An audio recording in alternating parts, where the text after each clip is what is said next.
дар пайи як садамаи мудҳиши нақлиётӣ дар вилояти Тамбови Русия, 2 муҳоҷири тоҷик ба ҳалокат расида, 3 зодаи Тоҷикистон бо ҷароҳат дар беморхона бистарӣ гардиданд. Дар ин бора Сафорати Тоҷикистон дар Русия хабар дода, ҳамдардиашро ба наздикони фавдидагон изҳор кардааст.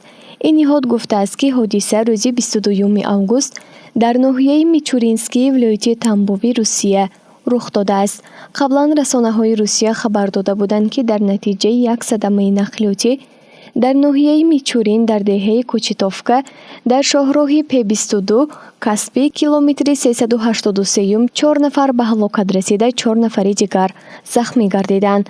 Дар иттилоия омадааст, ки мошини тамғаи Приора ба самти муқобил баромада ба мошини тамғаи Гранд бархӯрдааст.